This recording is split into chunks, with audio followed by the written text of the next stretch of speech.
சின்னம் வைத்திருக்கிற கட்சிகளை விட சின்னமே இல்லாத எதுவென்றே தெரியாத கட்சி துடிப்போடும் வெறியோடும் களத்திலே நிற்கின்றால்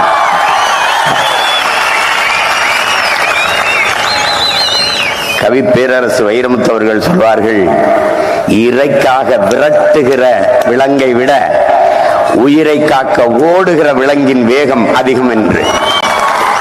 நாங்கள் அழிவின் விளிம்பில் நின்று கொண்டிருக்கிற ஒரு தேசிய இனம்.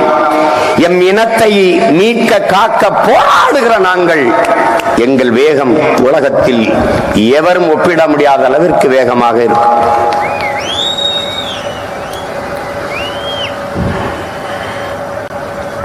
முன்னந்தோன்றிய நிலத்தில் மூத்தவர் முகிழ்த்தவர் நம்முடைய தாத்தா பாவலர் ஏறு பெருஞ்சித்திரனார் அவர்கள். மூத்த தமிழ் மொழி குணர்வில் மூத்தவர். தென்னன் பாண்டியன் குமரி குடிமையர் திசையெல்லாம் பரந்துலகை அளந்தவர். இன்னரும் இயலிசை நாடகம் யாத்தவர் இந்திய நாவலன் தேயத்து குடிமகன்.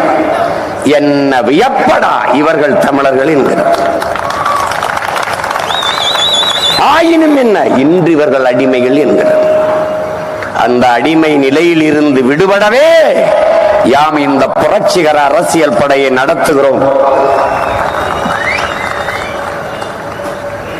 எங்கள் திருநாட்டில் எங்கள் நல்லாட்சியே பொங்கிடுக வாய்மை பொழிந்திடுக என்றே நீ செங்கதிர் சீர்க்கையால் பொன்னள்ளி பூசிய கங்குல் நிகழ்த்த கருங்குயிலே குவாயோ என்று புரட்சி பாவலன் பாடுகிறார். அலை மாகடல் நிலம் வானில் உன் அணி மாளிகை ரதமே அவை ஏறிடும் விதமே உன் அதிகாரம் நிறுவாய்.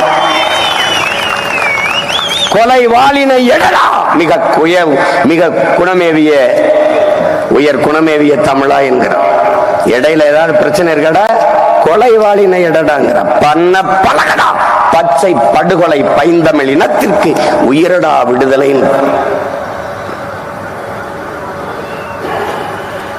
அன்புக்குரிய தமிழ் சொந்தங்களே, ஏதுமற்ற நிலையில் நிற்கதியாக நிற்கிற ஒரு இனத்தின் மக்களாக நாம் இருக்கிறோம். தமிழ் தேசிய இனத்திற்கென்று ஒரு அரசியல் உருவாகிவிடக்கூடாது, வலிமை பெற்றுவிடக்கூடாது என்று எல்லோரும் கருதி கொண்டிருக்கிற சூழலில் இப்போது நாம் களத்திலே நிற்கிறோம். சிறிய கவனக்குறைவும் நம்மை சிதைத்து அழிக்கும் என்கிற விழிப்புணர்வு உங்க எல்லோருக்கும் இருக்க வேண்டும்.